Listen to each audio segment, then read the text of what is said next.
From the very first hour of that morning, something felt off, like the air itself was pressing down on me. I never dreamed that day would shatter my entire life. It was supposed to be just another ordinary day. Dishes, laundry, guiding my father-in-law through his foggy moments, tying our daughter's tiny shoes. Instead, it became the day I learned my husband had been living a double life. The truth hit me like ice water down my spine. I couldn't breathe, couldn't move. While I wiped drool from his father's chin and picked toys off the floor, Greg had been planning a whole new future with another woman, even drafting divorce papers without a single tremble in his hand. Standing there in the middle of that storm, I had nowhere to run. My heart was in pieces, yet I kept smiling for my little girl and holding my father-in-law's hand so he wouldn't feel lost. Then, as if the affair wasn't cruel enough, Greg looked me dead in the eye one afternoon and said, calm as ordering coffee, "I'm getting married again soon. You'll have to take Dad and Aaron and figure it out yourselves. This house isn't yours anymore." Those words sliced deeper than any knife. In that moment I saw how far we had fallen, how the man I once loved now saw me as nothing more than a live-in made for the jobs he didn't want. I realized he was colder, crueler, and more selfish than I had ever let myself admit. Period. My name is Melanie Stewart. I'm 35 years old, a full-time homemaker, and the one who keeps every wheel turning in this house. We are 4 people under one roof. My husband Greg, our 4-year-old daughter Erin, my father-in-law, and me. When Greg and I first got married, we lived in a small apartment. I had a good full-time job back then and managed motherhood alongside it. But 6 months after Erin was born, Greg's mother passed away, leaving his father completely alone. Greg insisted we move into his childhood home, saying he could never abandon his dad. So we packed up, moved in, and 3 long years went by. I adjusted to the new walls, the endless chores, and the never-ending list of duties that came with them. Period. My life had completely transformed in recent times. 3 months before everything exploded, I had left my full-time job to stay home. One afternoon while I was washing lunch dishes, my father-in-law suddenly looked at me with unusual seriousness and asked what day it was. I smiled, thinking it was just a small forgetful moment, but then the little slips started piling up. He would finish eating and minutes later ask for food again. He would misplace things and then apologize for losing items he had never even held. With every passing day, his confusion grew heavier, spreading through my chest like a slow, silent pain. I gently suggested he see a doctor, but every time he smiled and refused, leaving me lost and helpless. I couldn't handle his decline alone. The thought of it getting worse terrified me. I knew I had to talk to Greg. He left before sunrise and came home long after his father was asleep. He never witnessed the blank stares, the shaking hands, the moments his dad called me by his late wife's name.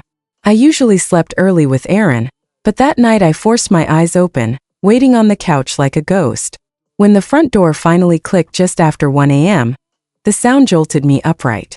Greg froze seeing me awake. His surprise gave me courage. I poured out everything. The forgotten days, the repeated meals, the fear in his father's eyes. How it was more than just old age.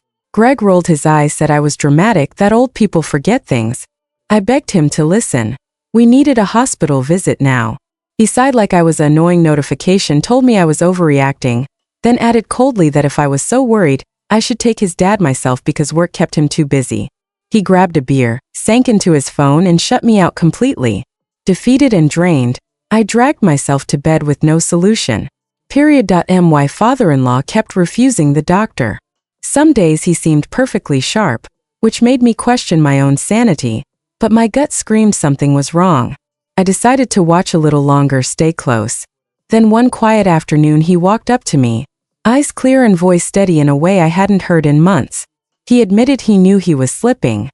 He confessed the days alone scared him. With trembling hands he asked the question that changed everything. Would I quit my job and stay home to look after him? I stood frozen. He promised he would cover every expense, that he didn't want to be a burden, and that once things calmed down we would go straight to the hospital. He had noticed how broken I looked coming home from work lately. He said this could be my way out, my chance to breathe again. His words landed like stones in my heart. Heavy with trust, heavy with love. My toxic workplace had already been crushing me because of new management and half the team already walking out. I had Aaron to think about and rent to pay.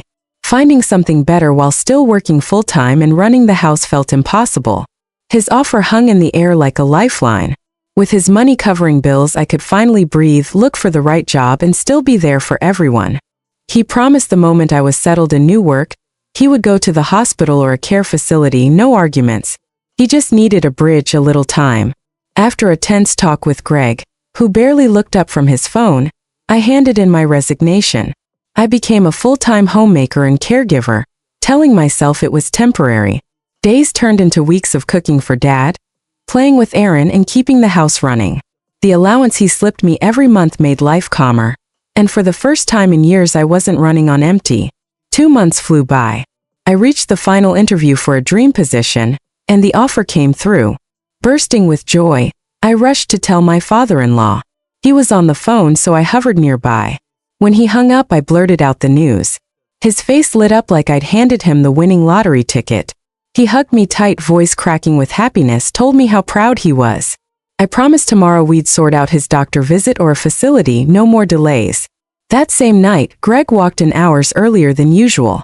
No hello, no smile. He dropped his bag, looked me straight in the eye, and said in a voice flat as glass, "I'm marrying her. I want a divorce. Sign these."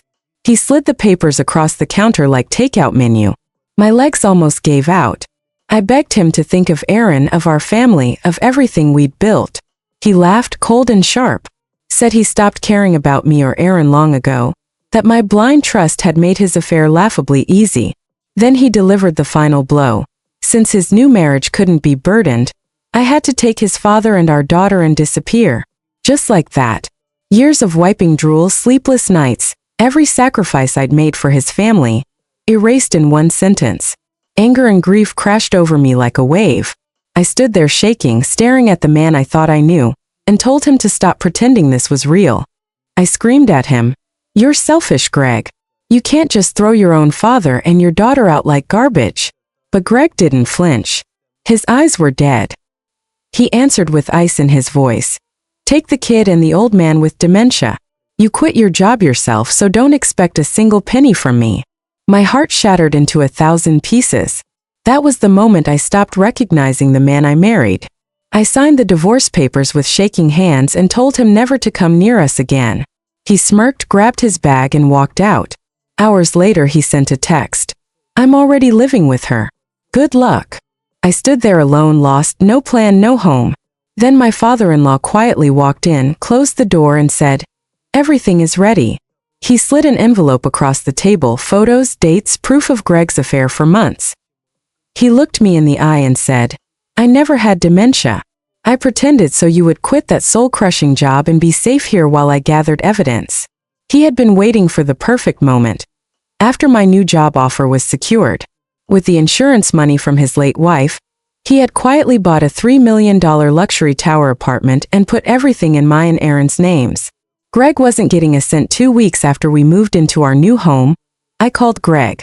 He picked up screaming, "You destroyed my life. You took the house." I calmly replied, "It was never yours. It was your father's plan." My father-in-law took the phone and said in a steady voice, "I have been perfectly healthy the whole time. The apartment, the assets, everything is for Melanie and my granddaughter. You inherit nothing." We sued Greg and his mistress for emotional damages. They begged, they negotiated, they lost. Both got transferred to different cities, massive pay cuts, careers ruined. Today Aaron and I live in that stunning apartment, right next to the station, perfect for my new dream job. My father-in-law is in the best care facility in the city, sharper than ever, surrounded by friends. We visit every weekend. Greg, still calling, still crying, still blocked. Some people think they can discard family like trash. They never expect the trash to own the penthouse and lock the door forever. Smiling face with horns,